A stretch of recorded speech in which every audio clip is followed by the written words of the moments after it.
खरं तर NEP याच्यावरती कार्यशाळा असते. काय झाले बऱ्याच वेळेला आता NEP किती NEP करायची, आता 3-4 वर्ष त्यातच आहे, अजूनही त्याची क्लॅरिटी आम्हाला नाही, अशी बऱ्याच ठिकाणची परिस्थिती आहे. याचं महत्त्वाचं कारण असं आहे की आपण खूप आपल्या भोवती फिरतो. माझं वर्कलोडचं काय होईल, त्याच्यानंतर एकूण माझ्या नोकरी जी शिल्लक आहे त्याच्यात कुठं अडथळा येणार का, याच्या भोवती आपण खूप फिरत असल्यामुळे त्याची एक भीती आपल्या मनात पुष्कळ अशी राहिली. आणि प्रत्येक कॉलेजमध्ये अशा प्रकारची संभ्रमावस्था निर्माण झाल्यानंतर अशा प्रकारची वर्कशॉपची बोलवली जातात, घेतली जातात. आपल्याही महाविद्यालयाने अशा स्वरूपाचा एक दिवसीय कार्यशाळा आयोजित केली. त्यासाठी आपल्या महाविद्यालयाचे माननीय प्राचार्य डॉक्टर पवार सर, त्याचबरोबर इकॉनॉमिक्सचे USचे चेअरमन, अकॅडमिक काउन्सिलचे सदस्य जे नेहमी कार्यरत असतात आणि बघतो बऱ्याच वेळेला विद्यापीठामध्ये सुद्धा, असे इगळे सर, सुतार सर आणि आपण सगळेजण. तर माझ्यासमोर प्रश्न असा आहे की नेमकं कोणत्या विषयांना आपण स्पर्श करावा. तर खूप सारं सांगण्यासारखं आहे आणि खूप साऱ्या गोष्टी तुम्ही ऐकलेल्या आहेत. NEP माहीत नाही असं माणूस आता सापडणं अवघड आहे, पण त्याची क्लॅरिटी किती जणांना आहे हा एक संशोधनाचा भाग आहे. काही सुरुवातीला मी जनरल NEP विषयी थोडंसं जाता जाता बोलेन आणि त्याच्यानंतर आपल्याला प्रत्यक्ष ज्याचा सामना करावा लागतो ते म्हणजे आपलं स्ट्रक्चर, त्याच्यातल्या विषयांची विभागणी आहे आणि त्यातले बारकावे जे आहेत की जे तुम्हाला विद्यार्थ्यांना स्पर्शून जाणार आहे आणि ज्याच्यावरती एकूणच शैक्षणिक संस्थांचा डोलारा उभा राहिलेला आहे, त्यांच्या अस्तित्वाला एकूणच धोका निर्माण झालेला आहे. या संदर्भातल्या स्ट्रक्चरच्या अनुषंगानं मी तुमच्यासमोर मांडणी करेन. तर आता सुरुवातीला काही प्रश्न आपणाला सतावणारे आहेत की खरोखर या NEPची गरज आहे का, असा विचार केला की पूर्वीची परिस्थिती, आपण सगळे ज्या सिस्टमचे प्रोडक्ट आहोत ते सिस्टम असं खरोखर टाकाऊ होतं का, की त्याचा काहीच उपयोग आम्हाला झाला नाही. आता खरोखर गरज आहे का NEPची, या प्रश्नाचं उत्तर पहिल्यांदा आपण शोधणं गरजेचं आहे आणि त्यासाठी आपण आसपासचा परिसर थोडासा बारकाईने बघायला पाहिजे. असं कुठलं क्षेत्र आहे की ज्याच्यात बदल झाला नाही. आज बँकेमध्ये आपण गेलो, आपण मुळात जातो का हा एक प्रश्न आहे. बँकेत किती आपण बँकेत जातो, आपण हे याच्यावरती आपण सगळे व्यवहार करतो, इव्हन कर्जाला सुद्धा अप्लाय याच्यावरूनच करतो. मग त्या संबंधात असणाऱ्या बँकेमधल्या ज्या नोकऱ्या आहेत त्या आज त्यांचं अस्तित्व धोक्यात आलेलं आहे का नाही आलेलं, 100% आलेलं आहे. पूर्वी आपल्याला माहिती आहे की आपण रस्त्यावरून निघालो की प्रत्येक 100 फुटावरती एखादा टेलिफोन बूथ असायचा. आता आपण जायचो, रिंग करायचो, बिल द्यायचो आणि जायचं. आज एक तरी बूथ आपल्याला दिसतो का? आज असं कुठलं क्षेत्र राहिलेलं आहे की ज्याच्यामध्ये बदल झालेला नाही. इव्हन हे जे खेळणं आहे हे दर 6 महिन्याला आपल्या हातात नवीन येतं. मग याच्यावरती काम करणारी जी मंडळी आहेत त्यांचं अस्तित्व धोक्यात आलेलं आहे की नाही. आता माझी मुलगी ही BTech करत होती, ती झाली BTech, नोकरीला सुद्धा लागली, पण दर 6 महिन्यानं ती नवीन काही नाही शिकली तर तिची नोकरी धोक्यात येते. आज परिस्थिती अशी आहे, असं कुठलंही क्षेत्र नाही की ज्याला परमनन्सी ज्याला म्हणतो आपण, की ज्याच्यामध्ये कायमस्वरूपी की परमनंट नोकर आहे असं क्षेत्र कुठलं राहिलेलं आहे का. असं कुठलंच क्षेत्र राहिलं नाही की ज्याच्यामध्ये दररोज बदल घडत नाही. मी याला आपलं क्षेत्र अपवाद असेल का, असा एक प्रश्न आहे. आज आपण वर्गामध्ये बघतो, आपण 120-130 डिव्हिजन असते, पण आज उपस्थितीचं प्रमाण जर बघितलं तर ते खूप अत्यल्प आहे. मी मगाशी बोलत असताना बोलले की निराशा म्हणजे नैराश्य आहे एक प्रकारचं, किंवा माझी 5 वर्ष सेवा राहिले पूर्ण होते की नाही हा एक प्रश्न मला पडलाय. आणि जाताना 5 वर्षात तर मी समाधानानं जाईल का असा एक प्रश्न निर्माण आहे. आणि ज्याच्यासाठी आपली अपॉइंटमेंट झाली, ज्याच्यातून आम्हाला चिरंतर आनंद मिळतो, वाचनाचा आनंद मिळतो, तो प्रकट करण्याचा आनंद मिळतो, तो मला शेवटच्या क्षणाला जाताना मिळेल का? नाही मिळणार, असं हे त्याचं सरळ सरळ उत्तर आहे. म्हणजेच काय की आपल्या क्षेत्रामध्ये सुद्धा हा बदल हा खूप मोठ्या प्रमाणात आलेला आहे, फक्त तो आपण स्वीकारायला तयार नाही, एवढाच एक भाग त्याच्यामध्ये आहे. हे सगळं गृहीत धरून हे क्षेत्र सुद्धा बदलाला कुठल्याही प्रकारचा अपवाद ठरणार नाही आणि ठरू शकत नाही, कारण बदल हा आपल्या हातात नाही आहे. बदल करणारी एक यंत्रणा मोठी आहे. प्रत्येक क्षेत्रामध्ये जे बदल घडतात त्याच्या मागं कुठं ना कुठंतरी काहीतरी शिजत असतं. त्याच्याशिवाय सहसा तसे नैसर्गिक बदल हा एक वेगळा भाग आहे, पण काही घडवून आणलेले बदल असतात. तसा हा बदल जरी म्हटलं तरी बदल हा आपल्याला काय करावा लागेल, स्वीकारावा लागेल. आणि त्यामुळं अशा प्रकारचं शैक्षणिक धोरण आपल्याला म्हणजे आलेलं आहे आणि ते आपल्याला स्वीकारावं लागेल. आता स्वीकारल्यानंतर आपण त्यात ऍडजस्ट व्हायचं का, त्याच्याविषयी तक्रारी करायच्या का, त्याच्यामध्ये बदल करून आपण पुढं चालत जायचं, हे 3-4 गोष्टी आपण त्याच्यामध्ये गोष्टी करू शकतो. पहिली गोष्ट कोणती आहे की बाबा माझ्या सेवा शर्ती, माझं काम आणि माझा राहिलेला स्पॅन नोकरीचा जो आहे, या सगळ्याचा विचार करून आपण ते NEP कडे काय करतो, बघतो. पहिली भीती जी आहे ती आपली म्हणजे आपल्या वर्कलोडची भीती आहे की काय होणार, कारण बाहेरची परिस्थिती बघितली, कारण एकूण NEPचा जर विचार केला आपण की या छोटी मोठी जी कॉलेजेस आहेत त्या सगळ्यांचं 2030-32 नंतरचं अस्तित्व हे पूर्णपणे धोक्यात येणार. ते आपणालाही सगळ्यांना माहिती आहे. आज ती परिस्थिती आपण अनुभवतो. विद्यार्थी संख्येचा जर विचार केला, आसपास आपल्या एवढी कॉलेजेस निघायला लागले की त्याचा परिणाम नाही म्हटलं तरी अनुदानित कॉलेजवरती झालेला आहे. याचा अर्थ असा नाही की विना अनुदानित कॉलेजवरती ती खूप आनंदाने चाललेली आहे. ज्या प्रकारचं प्रॅक्टिस इथं सुरू आहे त्याच प्रकारच्या प्रॅक्टिसची अपेक्षा मुलांची सुद्धा काय आहे, या बाजूला इकडं अनुदानितकडं आहे. आणि त्याच्यामुळे नको असलेली स्पर्धा ही लागलेली आहे आणि त्याच्यामुळे तिकडं उपस्थितीची काळजी केली जात नाही. ऍडमिशन घेतानाच सांगितलं जातं की या तुम्ही फक्त परीक्षेला आला तरी चालेल आणि परीक्षेला सर्व प्रकारचं सहकार्य केलं जाईल. आणि असं ज्याला विद्यार्थ्याला त्याला काही कळत नसतं आणि तो तिकडे त्या प्रवाहामध्ये सामील होतो आणि त्याचा परिणाम इकडे जिथं प्रशिक्षित शिक्षक आहे, जिथं पूर्णपणे क्वालिफाईड टीचर आहे, त्यांच्यासमोर विद्यार्थी नाहीत आणि जिथं शिक्षकच नाहीत अशा ठिकाणी विद्यार्थ्यांची संख्या काय आहे, जास्त आहे. आता हे सगळं जर हा जो बदल आहे ते माझं स्वतःचं असं मत आहे का हा घडवून आणलेला बदल, सिस्टमनं घडवून आणलेला बदल आहे, कारण त्यांना शिक्षणावरचा खर्च जो आहे तो कमी करायचा आहे, नको असलेली स्पर्धा त्या ठिकाणी आणायची आहे. हा एक भाग झाला. आता याची चांगली बाजू जर विचारात घेतली म्हणजे खरोखर याची गरज आहे का, एकच छोटंसं त्याचं उदाहरण सांगतो. आज मुंबईसारखं विद्यापीठ घ्या, शिवाजी विद्यापीठासारखं विद्यापीठ घ्या, याला ॲफिलिएटेड कॉलेजची संख्या प्रचंड आहे आणि त्या ॲफिलिएटेड कॉलेजवरचं परीक्षा घेणं, इतर गोष्टी नियमित करणं, याला विद्यापीठाला उसंतच मिळेना. परीक्षा घेण्यातच सगळा कालावधी जातोय.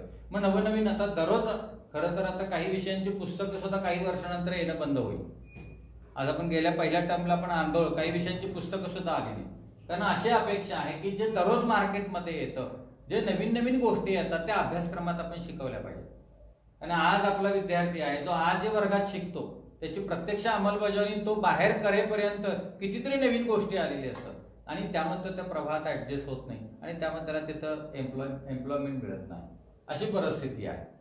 मग हा जो परीक्षांचा जो येणारा ताण आहे, इतर गोष्टींचा येणारा जो ताण आहे, अभ्यासक्रमावरचं नियंत्रण जे विद्यापीठाचं सुप्त आहे, तर याच्या अनुषंगानं जे ऑटोनॉमी देण्याचं एक खरं तर त्याचा हेतू चांगला आहे. म्हणजे तुम्ही सिलेबस तयार करा, तिथल्या परिस्थितीला अनुसरून हे सगळे NEP मध्ये, ते डिटेलमध्ये मी तुम्हाला मांडत नाही, तुम्हाला सगळ्यांना माहिती आहे की एकूणच काय तिथल्या परिस्थितीचा विचार करून सिलेबस तयार करा. तिथं कुठली जॉब अवेलेबिलिटी आहे त्याला अनुसरून तुम्ही पुस्तकात बदल केले पाहिजेत. ह्या सगळ्या गोष्टी तुम्हीच तुमच्या परीक्षा घ्या, हेतू चांगला आहे, पण तो हेतू हा तितकासा सफल होताना आपल्याला दिसत नाही. मग ही ऑटोनॉमी आलेली आहे. तुम्ही ऑटोनॉमस नाही झाला की पुन्हा काय होणार आहे की तुम्हाला ऑटोनॉमी तुमच्यावरती लादेल. आज नॅकचं तुम्ही बघितलं असाल, आता किती कॉलेजेसना A ग्रेड A++ दिलं. याचाच अर्थ असा आहे की की या ग्रेडच्या कॉलेजना 100% ऑटोनॉमी मिळणार आहे. आणि आता ऑटोनॉमीचे दुष्परिणाम सुद्धा नाही म्हटले तरी आपल्या जवळपास आपल्याला येऊन पोहोचलेले आहेत. मग बरीचशीच महाविद्यालय ऑटोनॉमी घेत नाही. आता उदाहरणार्थ कोल्हापुरातलं आपलं न्यू कॉलेज आहे, शहाजी कॉलेज आहे, अजून ऑटोनॉमी स्वीकारली, कारण त्यांना पुढचं चित्र दिसतंय. ऑटोनॉमी स्वीकारल्यानंतर काय होऊ शकेल. मग हा सगळा जो भाग आहे, आता तरी सुद्धा ही कॉलेजेस ऑटोनॉमस झाल्याशिवाय राहणार नाही. आपण काही जरी म्हटलं तरी जी मल्टीडिसिप्लिनरी इन्स्टिट्यूटची जी कल्पना आहे NEP मधली, की ज्याच्यामध्ये की बाबा 10,000 विद्यार्थी संख्या असेल, 10 ते 25,000 विद्यार्थी संख्या असेल, अशी विद्यापीठं छोटी छोटी किंवा मल्टीडिसिप्लिनरी इन्स्टिट्यूट तयार होणार आहेत. म्हणजेच काय, कोल्हापूर जिल्ह्याला एक मल्टीडिसिप्लिनरी इन्स्टिट्यूट झालं की आसपासची सगळे महाविद्यालयांचं अस्तित्व काय होणार आहे, 100% धोक्यात येणार आहे. आता एक उदाहरण तुम्हाला सांगतो, तर शिवाजी विद्यापीठ एक मल्टीडिसिप्लिनरी इन्स्टिट्यूट झाली असं आपण गृहीत धरू, आहेच ती. आता इतके त्यांनी नवीन नवीन अभ्यासक्रम सुरू केले. म्हणजे या 2 वर्षाचा विचार केला तर 15 वेगवेगळ्या पद्धतीचे नवीन अभ्यासक्रम शिवाजी विद्यापीठाने सुरू केले. मग फिल्म मेकिंग सारखा असेल, स्पोर्ट्स सारखा असेल. मग शिवाजी विद्यापीठामध्ये एक डिपार्टमेंट सुरू होणं म्हणजे एक महाविद्यालय सुरू होण्यासारखं आहे. आज शिवाजी विद्यापीठाच्या कॅम्पसवरची विद्यार्थी संख्या ही 5 ते 6,000 जेमतेम आहे. मग विद्यापीठानं शासनाला लिहून दिलेलं आहे की पुढच्या 5 ते 7 वर्षा म्हणजे आमच्या विद्यापीठाच्या कॅम्पसवरची संख्या ही 25,000 होईल.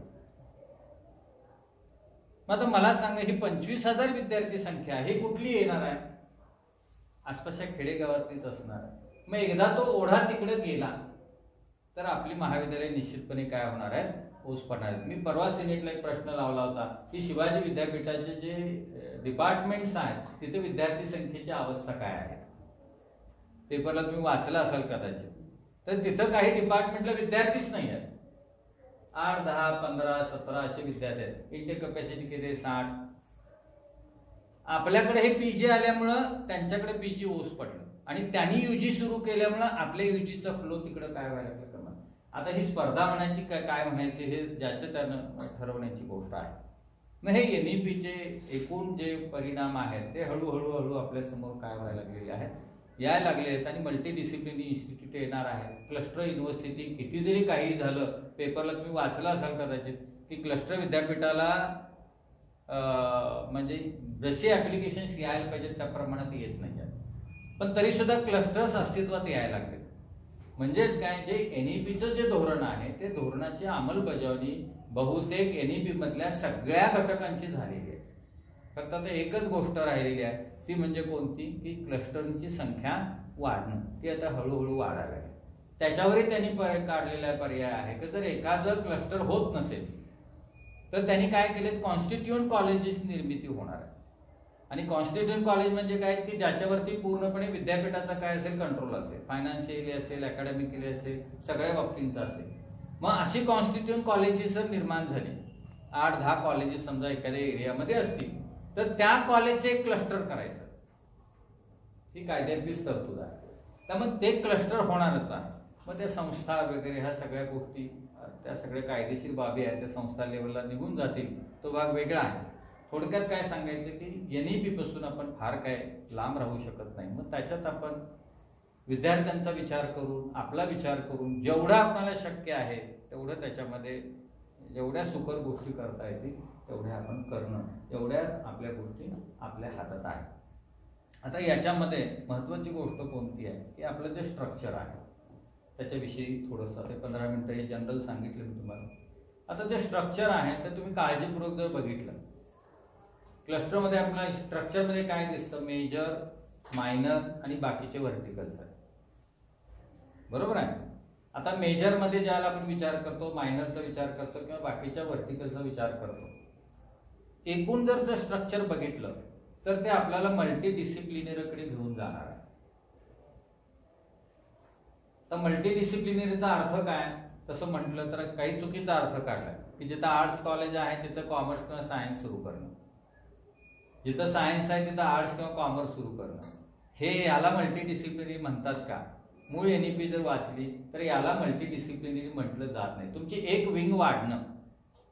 मल्टीडिसिप्लिनरीचा मूळ अर्थ काय आहे की जिथं तुम्हाला प्रोफेशनल एज्युकेशन आहे, टेक्निकल एज्युकेशन आहे, ट्रॅडिशनल एज्युकेशन आहे, जिथं स्किल दिलं जातं जिथे व्हॅल्यूचे कोर्सेस आहेत, या सगळ्याचं कॉम्बिनेशन असणारे एक इन्स्टिट्यूट, त्याला त्यांनी मल्टी डिसिप्लिनरी इन्स्टिट्यूट असं म्हटलेलं आहे, की जे पूर्वी नालंदा आणि तक्षशिलाच्या ठिकाणी होतं.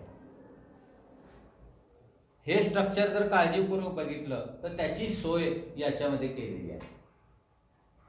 म्हणजे काय आहे की बाबा पहिलं तुम्ही घेतला मेजर आणि मायनरचं, हे आपले जे डिपार्टमेंट्स आहेत हे सगळे विषय त्याच्यामध्ये आहेत. बरोबर, ट्रॅडिशनल हे 60% आहेत. किती आहेत? 60% आहेत. जे एकूण क्रेडिटचा विचार करता तर 60% क्रेडिट मेजर आणि मायनर मध्ये आपल्याला दिसतात. पण राहिलेले जे 40% आहे, मग त्याच्यामध्ये तुम्हाला व्हॅल्यू ॲडेड कोर्सेस आहेत, व्हॅल्यू एज्युकेशन आहे, त्याच्यानंतर इतर शाखेतला विषय घेण्यासाठी तुमची सोय केली, ओई आहे, त्याच्यामध्ये तुमचं स्किलचे कोर्सेस आहेत, त्याच्यामध्ये तुम्हाला प्रोफेशनलचे कोर्सेस VSC ज्याला म्हटलं जातं, व्होकेशनल स्किल कोर्स आहे, की ज्याच्यामध्ये स्पोर्ट्स आहे, ज्याच्यामध्ये परफॉर्मिंग आर्ट आहे, जे CC मध्ये आपण बघतो, ज्याच्यामध्ये कम्युनिटी एंगेजमेंट प्रोग्रामचा CEP सारखा विषय आहे, ज्याच्यामध्ये कम्युनिटीमध्ये जाऊन तुम्ही काम करायचं, विद्यार्थ्यांच्याकडून काम करून घ्यायचं आहे. हे सगळ्या व्हर्टिकलचा विचार केला तर मल्टी डिसिप्लिनरीचा हा पाया आहे. जे जर आपल्या एखाद्या महाविद्यालयामध्ये यातला एखादा विषय शिकवण्याची जर कमतरता असेल, फॅकल्टी नसेल किंवा आपल्याकडे ती सोय नसेल, तर ते शेजारच्या महाविद्यालयाशी टायअप करून आपल्याला तो विषय आपल्या महाविद्यालयामध्ये काय करावा लागेल, उपलब्ध करून द्यावा लागेल. म्हणजे आपला त्यांच्याशी MOU, म्हणजे ही क्लस्टरिंगची सुरुवात आहे आणि ती आपल्याला ऑलरेडी अंगवळणी पडलेली आहे. आपल्याकडे परीक्षेचे क्लस्टर झालेले आहेत, अग्रणीचं क्लस्टर आहे, क्लस्टरची सोय झालेली आहे, म्हणजे आपल्याला त्याच्या अंगवळणी पडले. तसंच हे विषयांचं सुद्धा अंगवळणी पडेल आणि त्या दिशेनं ते हळूहळू काय आहे, सुरू आहे. आता पहिलं व्हर्टिकल जर आपण बघितलं, मेजर आणि मायनर, आता याला त्रास देणारी गोष्ट कोणती आहे आपल्याला, की याला विद्यार्थी संख्या किती असायला पाहिजे आणि कुठले विषय याच्यामध्ये आले पाहिजे, हा पहिला आपल्या समोर कळीचा मुद्दा आहे. आता मेजर तुम्हाला माहिती आहे की जे डिपार्टमेंट्स आहेत ते डिपार्टमेंट हे मेजर मध्ये आपण काय करतो, टाकतो. म्हणजे समजा माझ्या महाविद्यालयामध्ये 4 डिपार्टमेंट्स आहेत, तर 4 डिपार्टमेंटचे विषय मेजर मध्ये. मायनर व्हर्टिकल मध्ये काय येतं की जे SY पर्यंतचे विषय आहेत, नॉन डिपार्टमेंट ज्याला म्हणतो आपण, ते SY पर्यंतचे विषय हे मायनर मध्ये आहे. फक्त याच्यात एक बदल काय झालाय की मेजरचा विषय म्हणजे मायनरचा विषय हा TY पर्यंत गेलाय स्ट्रक्चरमध्ये. हे स्ट्रक्चर जर काळजीपूर्वक तुम्ही बघितलात तर मायनरचा विषय म्हणजे पूर्वी नॉन डिपार्टमेंट होता, तो विषय आज आपल्याला स्ट्रक्चरमध्ये TY पर्यंत गेलेला आहे. तास तेवढेच आहे, घड्याळी तासांची संख्या वाढलेली आहे. म्हणजे पूर्वी आपल्याकडे कसं होतं, SY पर्यंतचा विषय असेल तर आपल्याला लेक्चर्स किती होते, 12 लेक्चर्स होते, 12 तास होते, 48 मिनिटाचे 12 तास होते. आज काय होणार आहे की एकूण 24 घड्याळी तासांचं काम ते नॉन डिपार्टमेंटच्या शिक्षकांना असणार आहे. पहिल्या सेमिस्टरला 4, दुसऱ्या सेमिस्टरला 4, तिसऱ्या 4, चौथ्या 4 आणि TYचं 5व्या आणि 6व्या 4 जे किती झालं, एकूण 12 दोन्ही 24 घड्याळी तासांचं काम झालं. वर्कलोडचा विचार केला तर 12 घड्याळी तासाचं आपणाला वर्कलोड हे नॉन डिपार्टमेंटला आहे. तासांची संख्या वाढली, म्हणजे 48 मिनिटाचे 12 होते, आता घड्याळी 12 तास आहे, त्याच्यामध्ये वाढ आपल्याला झालेली दिसून येते. मेजरचे डिपार्टमेंट्स आहे, काय सांगितलं, मेजरचं जे व्हर्टिकल आहे त्याच्यामध्ये सुद्धा कुठंही घड्याळी तासामध्ये कमी होत नाही. जेवढं डिपार्टमेंटला वर्कलोड आहे त्याच्यापेक्षा जास्त वर्कलोड आपणाला त्या व्हर्टिकलमध्ये मिळतं. त्यामुळे वर्कलोडचा विषय इथं शिल्लक कुठलाच सध्या विद्यार्थी संख्या असेल, FY ला आपल्याला काय मिनिमम जे असतील त्या पद्धतीने जर आपल्याला विद्यार्थी संख्या असेल तर कुणाचंही वर्कलोड इथं मेजरच्या डिपार्टमेंटचं सुद्धा हॅम्पर होत नाही. फक्त सायन्सचा थोडासा प्रॉब्लेम आहे, कारण सायन्सवाल्यांनी वेगळं स्ट्रक्चर त्यांनी मान्य केलं, आर्ट्स आणि कॉमर्सला ते नाही आहे. सायन्सवाल्यांनी काय केलेलं आहे की पहिल्या आणि फर्स्ट इयर आणि सेकंड इयर मध्ये सगळे ग्रँटेबल विषय बसवण्याचा प्रयत्न त्यांनी केला आणि त्याच्यामुळे थोडंसं तिथं प्रॉब्लेम आहे आणि सगळे 2-2 क्रेडिटचे बरेचसे कोर्सेस आहेत तिथं, कारण जास्तीत जास्त त्यांचे विषय हे ग्रँटेबलचे FY आणि SY आहेत.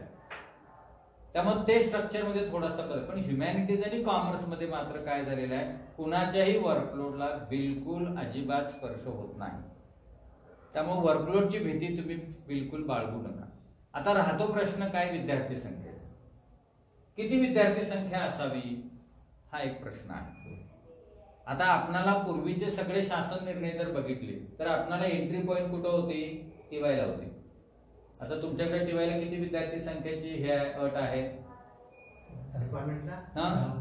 10ची, बरोबर आहे. आता 10ची आहे, काही ठिकाणी 24ची आहे शहरी भागामध्ये, बरोबर. आता पूर्वी आपल्याला टीवायला एंट्री पॉईंट होते. इतर विद्यापीठ आणि शिवाजी विद्यापीठामध्ये हा फरक आहे, त्यांच्याकडे 3 विषयांचं स्पेशलायझेशन एफवायला आले की ते टीवाय पर्यंत जातात. त्यामुळे त्यांची एंट्री पॉईंट ही एफवायच आहे. आपल्याकडे एंट्री पॉईंट कुठं आहे, टीवायला एंट्री पॉईंट आहे. आता हे एनईपी मध्ये काय होणार आहे, फर्स्ट इयरला एंट्री पॉईंट, कारण डिपार्टमेंट ही निश्चितता ही फर्स्ट इयरलाच होती तशी बघायला गेली तर.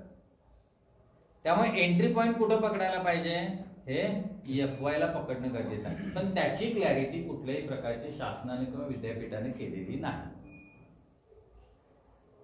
बिलकुल केलेली नाही. मग एंट्री पॉईंटची विद्यार्थी संख्या कुठली पकडायची, कारण ज्यावेळेला सुकाणू समिती ज्यावेळेला बसली होती त्यावेळेला त्यांनी काही गाईडलाईन दिलेल्या आहेत. ते अकॅडमिक काउन्सिलमध्ये, सिनेटमध्ये सुद्धा परवा त्याच्याविषयी माझ्या नावानंच ठराव दिला होता आणि तो मंजूर झाला सुदैवाने, एकमतानं मंजूर झाला की याची विद्यार्थी संख्या निश्चित करून तात्काळ महाविद्यालयांना कळवावं, की जेणेकरून जो गोंधळ चाललेला आहे तो गोंधळ काय होईल, संपुष्टात येईल.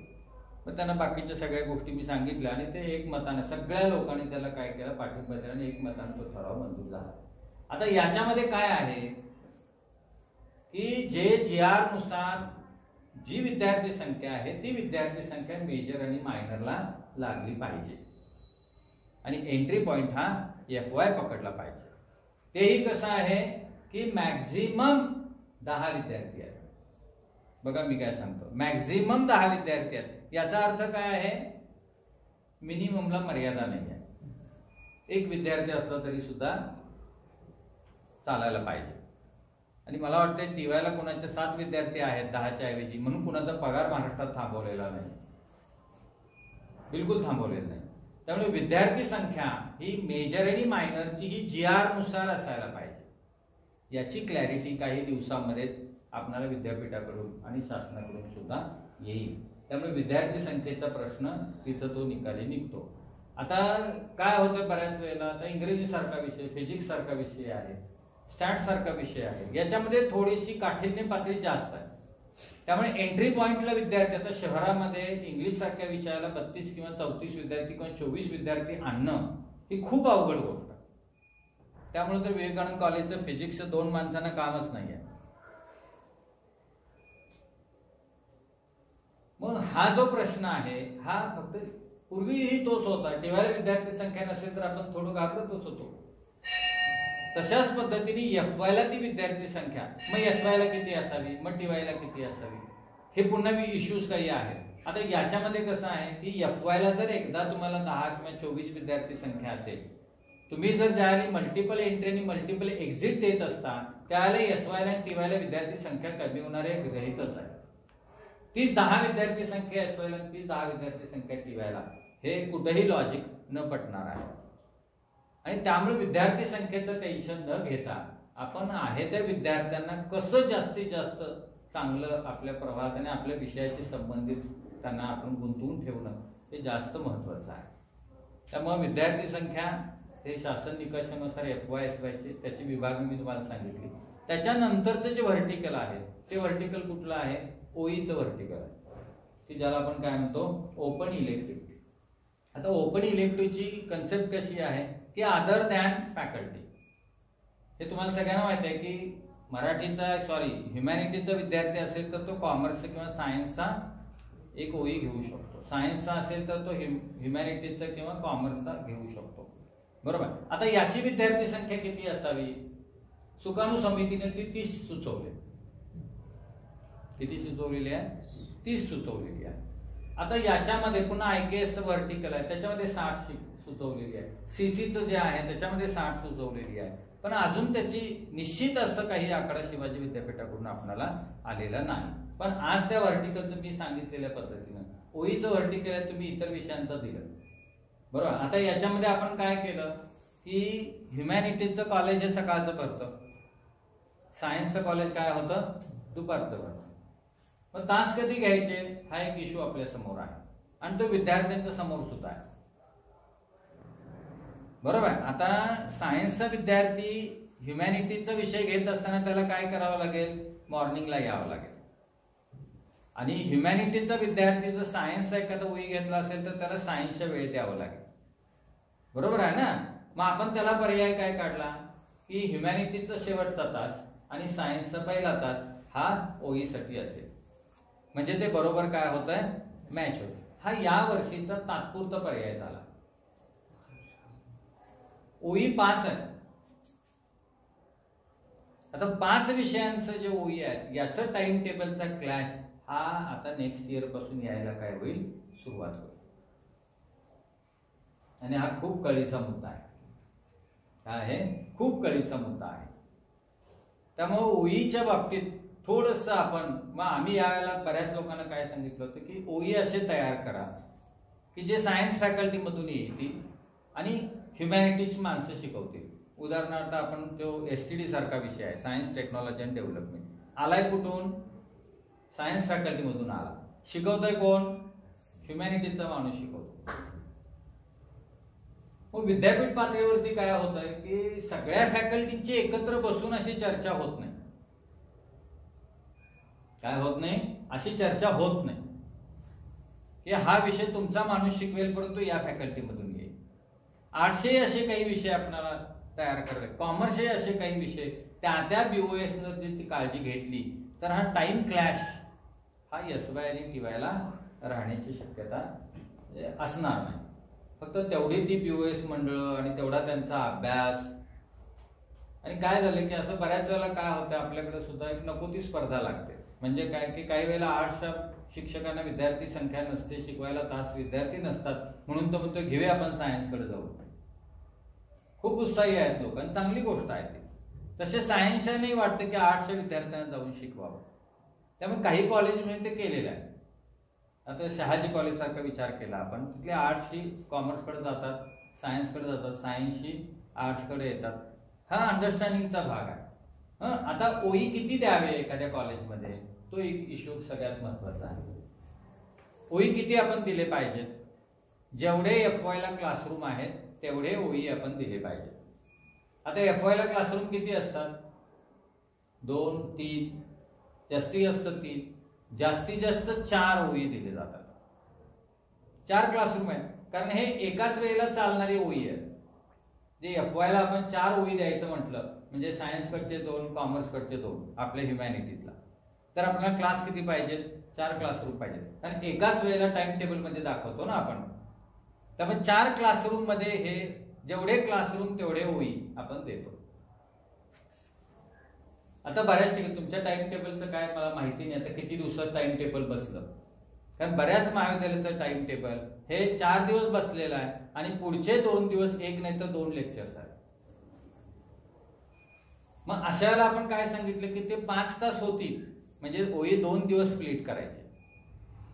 हे समजा 6 ओई ठेवले तर एका दिवशी शुक्रवारी 3 आणि शनिवारी 3, म्हणजे या पद्धतीनं तुम्ही त्यांची ओईंची संख्या विद्यार्थ्यांना काय करू शकता, जास्तीत जास्त चॉईस देण्यासाठी ओईंची संख्या ही क्लासरूम वरती आपण डिपेंड होतो. बरोबर आहे. या पद्धतीनं आपण FYचं ओईचं आपण सेटल केलं. आता ओईचं वर्कलोड जाणार कुणाकडं हा एक इश्यू सगळ्यात जास्त सतावणारा आहे. कुणी घ्यायचा ओई, कारण ज्याला पूर्ण NEP वाचतो त्याला आपण असं लक्षात येतं ओई आणि SEC जे आहेत हे कुठल्याही फॅकल्टीचे चालतात. आपल्याला फक्त ओई विषयी माहिती आहे, पण SEC जो आहे जो स्किल एनहान्समेंट कोर्स आहे तो सुद्धा कुठल्याही फॅकल्टीचा चालतो. मग हे जे वर्कलोड आहे हे वर्कलोड आज कुठल्याही मेजरशी कनेक्टेड नाही. हे समजा मी इंग्रजी विषय शिकवतोय, माझं वर्कलोड कंपल्सरीचं कमी झालेलं आहे, जसं मराठी कंपल्सरीचं कमी झालंय, जसे IDS विषयांचं काही वर्कलोड कमी झालंय, म्हणजे कोऑपरेशन असेल, HSRM असेल, याचं प्रत्येक माहिती, कंपल्सरी मराठी असेल, कंपल्सरी हिंदी असेल, यांचं वर्कलोड काय झालेलं आहे, थोडंफार कमी झालेलं आहे. पहिल्या वर्षी 4-4 तासांचं कमी झालेलं आहे. आता याचे ऍडजस्टमेंट आपण करतो, कुठं करतो, त्या शिक्षकाला आपण OE देतो, त्या शिक्षकाला आपण SEC देतो, त्याचं वर्कलोड हे मेंटेन करण्यासाठी. पण ते वर्कलोड हे त्या शिक्षकाच्या नावावरच राहील, कारण ते मेजर स्पेसिफिक नाही. हाच मुद्दा होता की तुम्ही म्हणताय की वर्कलोड कमी होते त्याला देऊ शकतो, त्या विषयाचा OE पाहिजे, तसं नाही. हो बरोबर, त्याच विषयाचा पाहिजे, प्रश्नच नाही. आता मी कॉमर्सचा OE शिकवतो, इंग्लिश OEचा विषय आहे, तो मी कॉमर्सचा शिकवणार, दुसऱ्या विषयाचा नाही शिकवणार. आता हे आपण ज्याला बघतो ना की वर्कलोड माझ्या नावावर राहणार नाही आहे, पण मी आज शिकवतोय. आता हे माझ्या नावावर जर समजा कंपल्सरी इंग्लिश एक 8 तासाचं वर्कलोड आहे आणि प्राचार्य साहेबांनी सांगितले की हे OEचे 4 आणि हे 4 घ्या, हे तुमचं वर्कलोड होतंय, तर आपण ते घ्यायला पाहिजे. हे कशासाठी आहे, जरी ते नॉन ग्रँट असलं, ते ग्रँटेबल नॉन ग्रँटेबल हा नंतरचा विषय आहे, पण तुमचा मेजर बल्क वर्कलोडचा आहे तो ग्रँटेबलचा आहे, आणि तुम्ही नॉन ग्रँट शिकवलं म्हणून काही फरक पडणार नाही, कारण ते वर्कलोडचाच भाग म्हणून ट्रीट होईल जोपर्यंत तुम्ही त्या पोस्टवर आहात तोपर्यंत. म्हणजे इकडे 4चं वर्कलोड ग्रँटेबलचं आहे आणि नॉन ग्रँटचं तुम्हाला 5-6चं वर्कलोड घ्यायला लागतं, 10चं वर्कलोड घ्यायला लागतं, दुसरं वर्कलोड आपल्याकडे शिल्लक नाही आहे, तरी सुद्धा ते त्या क्षणी ग्रँटेबल म्हणूनच ट्रीट होईल, तुमच्या कुठल्याही वेतनावरती त्याचा परिणाम होणार नाही. त्यामुळे हे OEच्या बाबतीत आपण काही पथ्य पाळणं गरजेचं आहे. आता OE कसे असावेत हा एक वेगळा संशोधनाचा भाग आहे. म्हणजे आता कसं आहे, OE हा विद्यार्थ्यांना खेचून घेणारा विषय आहे. ओपन इलेक्टिव्ह जो आहे, आता त्या BOSनं त्याच्यावरती आपल्या प्रत्येकाची ती जबाबदारी आहे की आपल्या विषयाचा OE चालला पाहिजे, कारण ते मार्केटिंगचा विषय आहे. मी सायकोलॉजीचा विषय एक वाचला, काय आहे की psychology for friendship and love असा विषय त्याने डेव्हलप केला. आता मला सांगा, विद्यार्थी तो विषय घेणार की नाही? 100% घेणार. आमच्या इकडे साहित्याचा अभ्यास हा विषय घेण्यापेक्षा psychology for love and friendship असे नवीन नवीन विषय ज्या वेळेला इंट्रोड्यूस एखाद्या महाविद्यालयामध्ये, स्वायत्तता ही त्यासाठी यायला लागली. जे चांगले चांगले विषय नवीन नवीन कॉइन करून तुम्ही ते विद्यार्थ्यांसमोर काय केले पाहिजे, मांडायला पाहिजे. भविष्यामध्ये येणारी गोष्ट आहे आणि ते येणारच आहे. आज त्याची फक्त सुरुवात झाली. आज काय झाले, POS सगळे नवीन आहेत, अनुभव कमी आहे, NEPचा अभ्यास कमी आहे, त्यामुळे इकडचाच विषय घालून तिकडे एक OE मध्ये सायन्सवाल्यांनी तसंच केलंय. SEC मध्ये इकडचा एक विषय घालून SEC घेऊन गेलेले आहे. ही आज तात्पुरती ऍडजस्टमेंट झाली, पण ज्यावेळेला खरोखर स्पर्धा निर्माण होईल त्यावेळेला ज्यावेळेला BLE किंवा BLA येईल, बॅचलर इन लिबरल एज्युकेशन आणि बॅचलर इन लिबरल आर्ट्स सारखे ज्यावेळेला डिग्रीचा प्रश्न निर्माण होईल, त्यावेळेला त्या विद्यार्थ्याला स्वातंत्र्य असेल, तो इन्स्टिट्यूटमध्ये येईल आणि त्याला हवे असणारे क्रेडिटचे विषय तो घेईल. जसं आज पुण्यामध्ये सुरू आहे, खूप सारे इन्स्टिट्यूट्स आहेत की ज्याच्यामध्ये त्या इन्स्टिट्यूटमध्ये विद्यार्थी जातो आणि वेगवेगळी कॉम्बिनेशन्स निवडतो. म्हणजे काय, पॉलिटिकल सायन्सचा विद्यार्थी आहे, तो लिडरशिप सारखा एखादा स्किलचा कोर्स घेतो. फिजिक्स सारखा एखादा विद्यार्थी आहे, तो ह्युमॅनिटीचं कॉम्बिनेशन फिजिक्सचं कुठं बरं पडेल तिथं तो, कारण आज कुठलाही विषय कुठल्याही विषयापासून वेगळा नाही. एखाद्या शिक्षकाला किंवा एखाद्या विद्यार्थ्याला ज्याला वेगवेगळे अप्रोचेस विषयांमधून मिळतात त्याला तो त्याच्यामध्ये एक्सेल होतो, हे संशोधनाने सिद्ध झालेलं आहे. त्यामुळे एकच विषय फिजिक्स घेऊन जाण्यापेक्षा फिजिक्सला त्याला मदत करणारा विषय दुसऱ्या फॅकल्टीत सुद्धा घेऊन जाण्याचं स्वातंत्र्य विद्यार्थ्याला त्याच्यामध्ये आज असणार आहे आणि ते आपल्याला भविष्यात राहणारच आहे. आज जरी हे स्ट्रक्चर शिक्षक केंद्रित असलं तर भविष्यामध्ये ते विद्यार्थी केंद्रित असेल. विद्यार्थी तुमचं वर्कलोड ठरवेल, आपलं वर्कलोड ठरवेल. आज आम्ही विद्यार्थी ठरवतो आणि विद्यार्थ्यांच्या संख्येवरती आपलं वर्कलोड अवलंबून आहे, तसं भविष्यात असणार नाही. विद्यार्थी तुमचं वर्कलोड ठरवणार आणि ते तुमच्या विषयाच्या नॉलेजवरती, विषयाच्या मांडणीवरती ते सगळं अवलंबून असणार. आणि हे बदल तुम्ही जरा नेटवरती वगैरे सर्च केला तर तुमच्या लक्षात येईल. इतके सुंदर सुंदर काही कॉम्बिनेशन्स आपल्या आसपासच्या विद्यापीठामध्ये सुद्धा आहेत. इव्हन तुम्ही आपल्या इथं तर नाव घेणं बरं नाही आहे, पण शिरोलीच्या ते सांगली रोडवरती एक खाजगी विद्यापीठ आहे, त्या विद्यापीठामध्ये BLA आणि PLE सुरू आहे. म्हणजे bachelor in liberal arts and bachelor in liberal education ज्याला म्हटलं जातं, की ज्याला कुठल्याही फॅकल्टीचं बंधन असणार नाही. लक्षात आलं काय? आता माझ्यावरती कॉम्बिनेशन्स आहेत, इतकी सुंदर सुंदर कॉम्बिनेशन्स आहेत की विद्यार्थी 100% पारंपरिक विषय न घेता त्या नवीन नवीन कॉम्बिनेशन्स करतो. कारण विद्यार्थ्याला ग्रँटेबल नॉन ग्रँटेबल याच्याशी काहीही देणं घेणं नाही आहे, ते आपण लक्षात ठेवायला पाहिजे. आणि त्याच्यामुळे OE जो आहे तो आपल्या अभ्यास मंडळाचा कसा चांगला होईल याच्यासाठी आपण प्रयत्न करायला पाहिजे. दुसरी गोष्ट कशी आहे, तुमच्या महाविद्यालयाचा OE हा शेजारच्या महाविद्यालयातला एखादा विद्यार्थी सुद्धा घेऊ शकेल. त्यासाठी ते 40% जे आहे ऑनलाईन एज्युकेशन, त्याच्यासाठी ते आणले. जे 60%, आता समजा मलकापूर महाविद्यालयामध्ये एखाद्या विद्यार्थ्याने ऍडमिशन घेतलं, इथं त्याला डिग्री घ्यायची आहे, तर इथं तो 60% क्रेडिट घेऊ शकतो आणि 40% क्रेडिटसाठी तो बाहेर कुठेही फिरू शकतो. एवढी मोबिलिटी त्याला दिलेली. मग समजा सरोड महाविद्यालयात तुमच्यापेक्षा एखादा चांगला विषय असेल, सरोडपेक्षा तुमच्या महाविद्यालयात एखादा चांगला विषय असेल, तर त्या विद्यार्थ्याला एकतर इकडे यावं लागेल किंवा आपल्याला त्याला ऑनलाईन त्याला ते एज्युकेशन आपल्याला काय करावं लागेल, द्यावं लागेल. हा जे मगाशी आपला जो विषय झाला होता की VEC सारखा विषय जो आहे तो बाह्य अकॅडमीकडे दिला, पूर्णपणे ऑनलाईन स्वरूपाचा आहे. अशा स्वरूपाचे ऑनलाईन स्वरूपाचे विषय भविष्यात प्रत्येक महाविद्यालयामध्ये वेगवेगळे विषय निर्माण आपल्याला करावे लागतील विद्यार्थ्यांना आकर्षित करण्यासाठी. बेसिकली तो इथे ऍडमिशन घेईल किंवा तिकडच्या संबंधित महाविद्यालयामध्ये घेईल आणि 40% साठी तो आपल्याकडे, आणि त्याप्रमाणेच ते जे फीचं सुद्धा डिस्ट्रीब्युशन काय सुद्धा होऊ शकेल. त्यामुळे OE हा एवढ्या लाईटली घेण्यासारखा विषय नाही. आपल्या विषयाचे कुठले कुठले OE फ्लोट करता येतील हे त्या BOS न विचार करण्याची गरज आहे. त्याच्यानंतरचा जो भाग येतो तो SEC, स्किल एनहान्समेंट कोर्स ज्याला म्हणतो आपण. आता स्किल एनहान्समेंट कोर्स, आणखीन VESC व्होकेशनल स्किल कोर्स, हे एकच समजले जातात असं नाही आहे. स्किल एनहान्समेंट कोर्स याचा अर्थ काय, तुमच्याकडे एखादं स्किल आहे ते एनहान्स करण्याचा कोर्स. या व्हर्टिकलवरती खूप सारी चर्चा घडली, खूप सारं वर्तमानपत्रामध्ये सुद्धा आलं ही पुन्हा जातीची उतरंडी आणायचा प्रयत्न सुरू आहे. आता मी कुंभार आहे, मग माझ्या घरी कुंभार काम आहे, म्हणजे कुंभार कामातलं काहीतरी स्किल माझ्याकडे आहे, ते एनहान्स करण्याचा जो भाग आहे अशा प्रकारचा कोर्स. म्हणजे मगाशी म्हटलो ना मी की लोकल लेवलला तुम्हाला कुठली स्किल देणं गरजेचं आहे, ती स्किल आपल्या महाविद्यालयामध्ये आपण इंट्रोड्यूस करायला पाहिजे. त्यामुळं त्याला कुठल्याही प्रकारच्या फॅकल्टीचं बंधन नाही. तो कॉमर्स फॅकल्टीचा असायला पाहिजे, आर्ट्स फॅकल्टीचा, असं बंधन नाही आहे त्याला.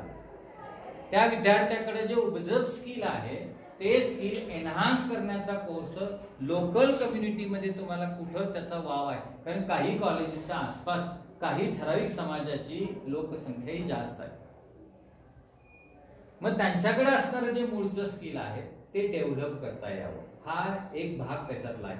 शिवाय प्लस काही मॉडर्न स्किल्स आले, ते जातीचं सोडून द्या. शेवटी म्हटलं ना ते BOS वर बरंचसं अवलंबून आहे. कारण अंमलबजावणी करणारे शिक्षक आहेत, भले वरनं काही जरी आलं तरी सुद्धा आपण आपल्या पद्धतीने मोल्ड करू शकतो. आसपास समजा एक 10-15 कारखाने आहेत आणि त्या कारखान्यामध्ये आवश्यक असणाऱ्या स्किलचा एखादा कोर्स स्किल एनहान्समेंट कोर्स मध्ये आपण इंट्रोड्यूस करू शकतो. मग त्याच्यासाठी आपल्याला वाटलं की एखादा त्या क्षेत्राचा प्रॅक्टिशनर आपल्याला नेमावा, त्याच्यासाठी प्रोफेसर ऑफ प्रॅक्टिसची तरतूद केलेली आहे की जी सँक्शन पोस्टच्या 10% आहे. म्हणजे आपल्या विषयाचा माणूस शिकवू शकतो किंवा त्यातला एखादा प्रोफेसियंट जो आहे तो स्किल काय करू शकतो आपल्या महाविद्यालयात देऊ शकतो, जेणेकरून आपल्या महाविद्यालयातला विद्यार्थी त्या स्किलवरती बाहेर त्याला नोकरी मिळू शकेल.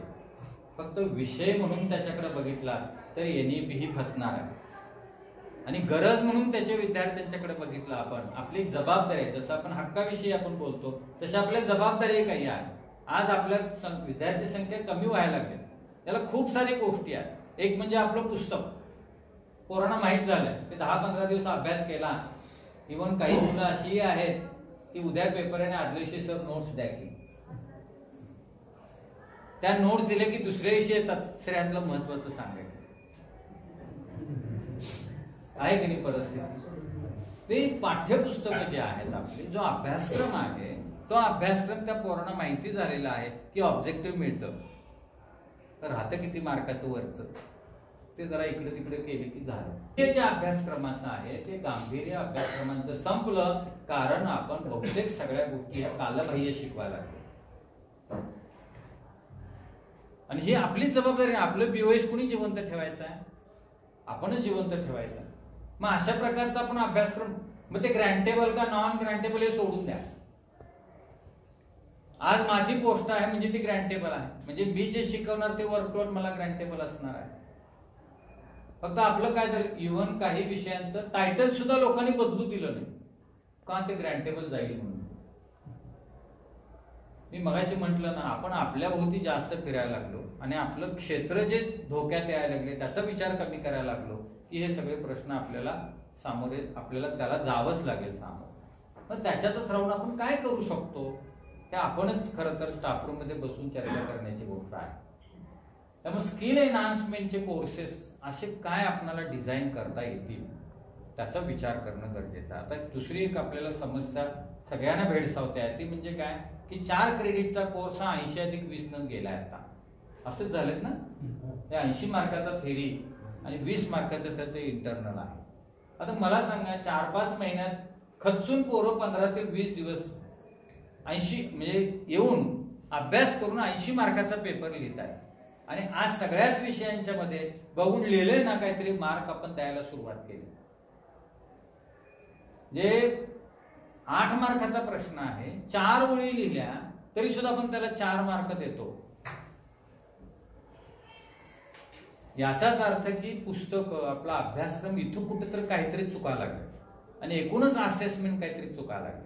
म्हणून मी परवा एक पत्र विद्यापीठाला लिहिलं की हे 80 आणि 20 आता विद्यार्थ्यांना न पेलणारी गोष्ट आहे. 80 मार्काचा पेपर लिहायची ताकद विद्यार्थ्यांच्यात नाही आहे. त्यामुळं 50% हे त्याला इंटरनलला मला 100 मार्काचाच करायचं आहे. का करायचं आहे? कारण इतर विद्यापीठांनी 40 क्रेडिटचा कोर्स हा 100 मार्काला इंट्रोड्यूस केलेला आहे. मग त्यांचे इक्विव्हॅलन्स राहण्यासाठी आपल्याला ते करावं लागतंय. कारण मोबिलिटी आहे विद्यार्थ्यांना. शिवाजीचा विद्यार्थी पुण्यामध्ये गेला किंवा मुंबईमध्ये गेला तर ती मार्कांची समकक्षता राहायला पाहिजे. त्यामुळे आपण वेगळं नाही करू शकत. मग हे करत असताना 50 मार्क हे आपण थेरीला आणि 50 मार्क आपण त्याचं प्रॅक्टिकल. आता त्याच्यामध्ये पुन्हा पोरच नाही तर त्यांचं प्रॅक्टिकल कसं गेला. आता हे कसं आहे, ज्याला काम करायचं नाही त्याला हे प्रश्न पडतात. ज्याला एक विद्यार्थी आहे तो सुद्धा त्याला एंगेज करू शकतो ना तो. कारण या एनईपीचा मुख्य हेतू आहे की विद्यार्थी वर्गाकडे वळला पाहिजे. त्या अनुषंगाने जास्तीत जास्त त्याला या प्रकारचे इतर व्हर्टिकल्स आणायचं काम केलेलं आहे.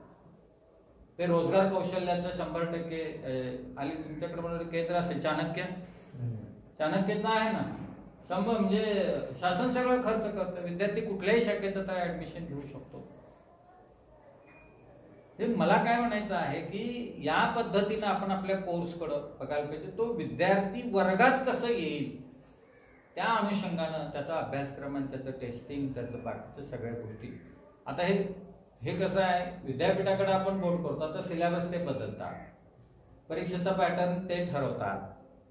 आपण विद्यापीठाकडे बघतो म्हणून तर ऑटोनॉमी द्यायला लागलेत आपल्याला. ही घ्या ऑटोनॉमी, तुम्हाला काय करायचं ते करा. म्हणजे हा मूळ हेतू आहे त्याचा. हे आपण लक्षात ठेवायला पाहिजे. ते भविष्यात येणारच आहे, त्यात काही शंका नाही. त्यामुळे स्किल एनहान्समेंटचे कोर्सेस जे आहेत ते अदर दॅन फॅकल्टी ते कसे डिझाईन करायचे, त्याची विद्यार्थी संख्या, बॅचेसची संख्या अजून क्लॅरिटी आलेली नाही आहे. पण मॅक्झिमम 30ची विद्यार्थी संख्या ही सुकाणू समितीनं सुचवलेली आहे. म्हणजे 120ची बॅच धरली तर जास्ती असे एसईसी आपण 4 फ्लोट करू शकतो. ते एसईसीच्या बाबतीत आपण थोडंसं कॅल्क्युलेशन करून ठेवायला हरकत नाही. फक्त बीओएस जिवंत आपण ठेवूया सगळे मिळून. ते जर बीओएस जिवंत नाही राहिलं आणि त्यातली माणसं चांगली नाही काम केली तर भविष्यामध्ये हे ट्रॅडिशनल जे कोर्सेस आहेत ते हळूहळू सगळे बंद व्हायला लागले. आपल्याकडचीच परिस्थिती अशातला भाग नाही आहे. इंजिनिअरिंग कडे सुद्धा तीच आहे. मी मॅनेजमेंट काउन्सिलमध्ये असताना दर वर्षाला कमीत कमी 15 ते 20 कॉलेजेसचं हा कोर्स बंद करतोय, तो कोर्स बंद करतोय. सगळे बेसिक कोर्सेस आहेत, म्हणजे मेकॅनिकल सारखा असेल, सिव्हिल सारखा असेल, इलेक्ट्रिकल सारखा असेल. हे बेसिक कोर्सेसला विद्यार्थी ऍडमिशन घेणार इंजिनिअरिंग कॉलेजला सुद्धा, कारण त्यांना कॉम्बिनेशन्स वेगवेगळे यायला लागले. मेकॅट्रॉनिक्स, मेकॅनिकल प्लस इलेक्ट्रॉनिक्स, ही जी कॉम्बिनेशन्स आहेत तशी कॉम्बिनेशन्स आपल्या सिलेबसमध्ये सुद्धा आपण इंट्रोड्यूस करणं भविष्य काळाची गरज आहे. नुसतंच आम्ही केमिस्ट्री, नुसतं साहित्य शिकायला पोरं येणार नाहीत. ती घाबरत्यात साहित्य म्हटलं की, हिंदी साहित्याचा अभ्यास, मग ती कादंबरी वाचा आणि मग त्या पोरं याच्यात बिलकुल इंटरेस्टेड नाही. मग आपणाला ह्या सगळ्या गोष्टींच्या क्लुप्त्या कराव्या लागतील की वेगवेगळी कॉम्बिनेशन्स कशी आणायची, हे आपल्या समोरचं शिक्षक म्हणून मोठं आव्हान आहे. लक्षात ठेवा, खूप मोठं आव्हान आहे. आता आम्ही काय केलं, इंग्लिशमध्ये कन्व्हर्सेशनल स्किल्स, जे एमपीएससी यूपीएससीला लागणारे इंग्लिश आहे ते आम्ही इंट्रोड्यूस वेगवेगळ्या टप्प्यामध्ये इंट्रोड्यूस केलेलं आहे. आता भविष्यात आणखीन काही सॉफ्टवेअर्स जे आहेत, आता समजा मराठीसारखा विषय आहे, आता आम्ही काय करतो, प्रूफ रिडिंग, बरोबर आहे की नाही. आता प्रूफ रिडिंग आहे का हो प्रत्यक्षात अस्तित्वात? ऍटो होतं याच्यावरती.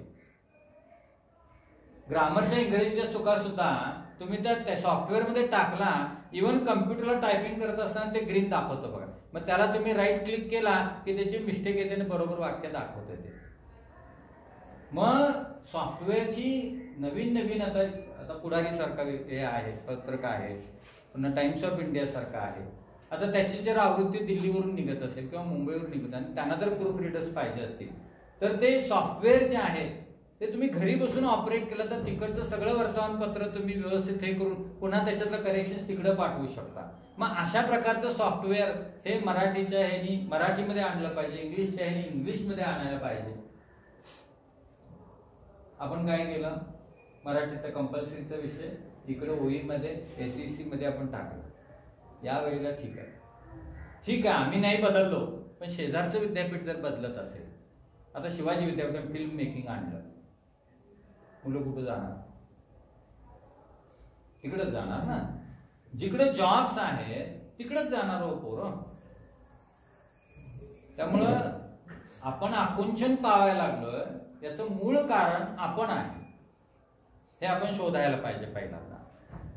तर तुम्ही असं शिक्षक असून असं बोलता का? हे वास्तव आहे, मीही ते स्वीकारलेलं आहे. त्यामुळे आपणच बदललो नाही, आपणच त्याच्यामध्ये स्वतःला नाही मोल्ड करून घेतलं तर आपलं येणारं 5-6 वर्षाचं जी नोकरी आहे ती धोक्यात आहेच, शंकाच नाही. कारण मी BSc ला शिकवत असताना 130 पैकी माझ्या वर्गामध्ये 120 ते 22 मुलं असायची. आज ती संख्या एकवायला 20 ते 22 आहे.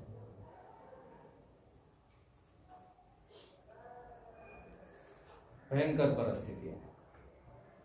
त्यामुळं आणि इतर गोष्टींचं खूप साऱ्या गोष्टी जबाबदार आहेत. आपण इतरांच्याकडे जबाबदारी न देता आपण माझ्या विषयातली जबाबदारी मी घ्यायला पाहिजे अशी सुरुवात केली तर बऱ्याचशा गोष्टी सहज शक्य सुलभ होतील असं मला वाटतंय. तर हे SECच्या बाबतीत आपण थोडीशी आपलं BOS थोडंसं जागं करूया आणि आपल्या विषयांचं मराठी हिंदी, मराठी इकॉनॉमिक्स आणि इतर विषय असं काही कॉम्बिनेशन इंट्रोड्यूस करता येतं का? इतर ठिकाणच्या नेटवरती जाऊन प्रायव्हेट इन्स्टिट्यूशन्स आहेत त्यांनी वेगवेगळी कॉम्बिनेशन्स कशी तुम्ही बघायचं मेकाट्रॉनिक्स सारखा आलेला आहे अशी त्यांनी काही कॉम्बिनेशन्स तयार केलेली आहेत. अशी कॉम्बिनेशन्स आपल्या विषयांच्या अंतर्गत ह्युमॅनिटीज, सायन्स, कॉमर्स यांची कॉम्बिनेशन्स आपल्याला आणता येतील का? कारण कसं आहे, हे मोबाईल जो आहे हा मोबाईल शोध लावणाऱ्याने लावला हो. ह्याच्यात सायन्सचा माणूस आहे, ह्याच्यात आर्ट्सचा माणूस आहे, ह्याच्यात कॉमर्सचा माणूस आहे, हे आपण विसरतो. ह्याचा रंग कसा असावा, याची साईज किती असावी, ह्याचं स्क्रीन किती असावं, हे कुणी ठरवलं? हे शोध नावाला लावणाऱ्याने नाही ठरवलं. ह्याला एक एस्थेटिक अप्रोच आहे, तो देण्याचं काम ह्युमॅनिटी वाल्यांनाच दिलेलं आहे हो. म्हणून तर आजकाल इंजिनिअरिंग मध्ये प्रोजेक्ट हे एकाच तज्ञातल्या लोकांना दिले जात नाही. त्यांच्या वेगवेगळ्या मुलाखती घेतात, मग ह्याचा इंटरेस्ट कसा आहे, त्याचा इंटरेस्ट कशाचा आहे, अशी वेगवेगळी व्हरायटी घेऊन, म्हणून तरी इंजिनिअरिंग किंवा IIT मध्ये सुद्धा ह्युमॅनिटी सारखा विषय इंट्रोड्यूस केलाय. कुठलं क्षेत्र आज म्हणजे मी केमिस्ट्रीचा, मी फिजिक्स हे भविष्यात राहणारच नाहीये.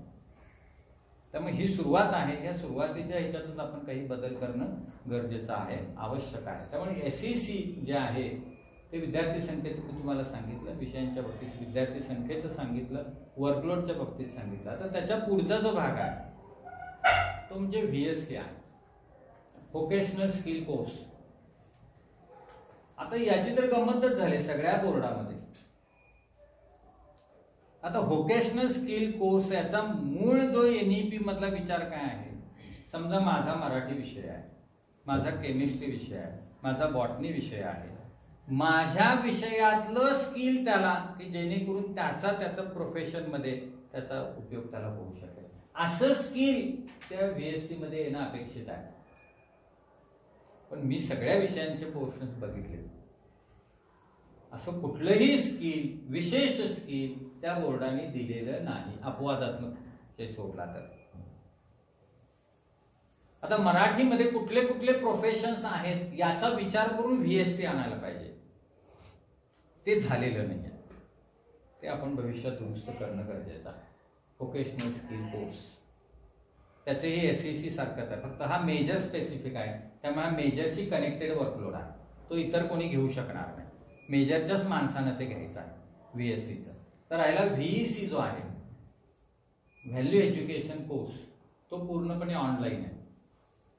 आता याच्यामध्ये सुद्धा खूप सारे मला फोन आले, म्हणून मी एक 8-10 दिवसापूर्वी विद्यापीठाला पत्र लिहिलं, डीनना भेटलो, कुलगुरूंना भेटलो आणि म्हटलं याच्याविषयी कार्यशाळा घ्या, त्याची लिंक जी आहे ती लोकांना, विद्यार्थ्यांना कशी पोहोचवायची त्याची यंत्रणा राबवा, आणि त्या संबंधित ज्या कॉलेजमध्ये त्याचा कोऑर्डिनेटर नेमायचा आहे त्यांची कार्यशाळा घ्या. आणि मग त्याचं परवाचं पत्र निघालं, आलं असेल पत्र, आलंय ना, पत्र निघालेलं आहे ते VECचं. मग त्याची कार्यशाळा होईल, तो जो कोण तुमच्या विषयांचा समन्वयक असेल कारण त्या कार्यशाळेला जावं, त्याची एक लिंक आहे, त्या विद्यार्थ्यांना त्याचा लॉग इन ID द्यायचा आहे, आणि तो पूर्णपणे ऑनलाईन कोर्स आहे, कुठेही शिकवायचं नाही. त्यामुळे ते कसं स्वयंसारखं आहे, एवढं टेक्स्ट वाचलं त्याच्याखाली त्याची परीक्षा, तो व्हिडिओ आहे त्याच्याखाली त्याचे प्रश्न, अशा स्वरूपाची ती टेस्टिंग होईल. त्यामुळे इथं हे पूर्वीचे जे पॉलिटिकल सायन्सची माणसं घ्यायचे, डेमोक्रेसी वगैरे विषय, तो विषय इथं संपलेला आहे. पुढच्या वर्षी आणखीन एखादा कोर्स ऑनलाईन मध्ये जाण्याची शक्यता नाकारता येत नाही, कारण विद्यापीठ काय करणार, तुम्ही देत नाही ना, आम्ही उपलब्ध करून देतो. आणि जसजसं विद्यार्थ्यांच्या मध्ये अवेअरनेस निर्माण होईल तसतशी मुलं त्या विषयाला ऑनलाईन जातील. इव्हन हा एक धोका आहे, असं कुठेही म्हटलेलं नाही मेजर आणि मायनरचा विषय ऑनलाईन शिकवायचा नाही. तर ते सुद्धा भविष्यामध्ये ऑनलाईन जाण्याची शक्यता आहे. म्हणजे एखादं अभ्यास मंडळ जर खूपच अजिबातच बदललं नाही आणि त्याच्या विषयातलं मेजर मधले, मायनर मधले काही विषय चांगले बाहेरच्या विद्यापीठाने इन्स्टिट्यूशन मधलं दिले तर मुलं तिकडे सुद्धा शिफ्ट. आता याला काही कालावधी लागेल, कारण आपल्या इथे मुलांना आपणच त्यांचे विषय टाकतो. पण जसजसं अवेअरनेस निर्माण होईल तसं मात्र हे सगळं लिबरल होईल. त्यामुळे मेजर मायनर विषय, आज माझं वर्कलोड मी म्हणतो की तास माझे आहेत वगैरे, हे सगळं त्या विद्यार्थ्यांच्या वरती अवलंबून असणार आहे. आज आम्ही म्हणतो की मेजर मायनरला शिवाजी विद्यापीठानं ऑनलाईन केलेलं नाही, आपण असं म्हणतो, पण प्रत्यक्षात एखाद्या विद्यार्थ्यानं मागितलं तर तो विद्यार्थी त्याच्यासाठी ऑनलाईन जाऊ शकतो.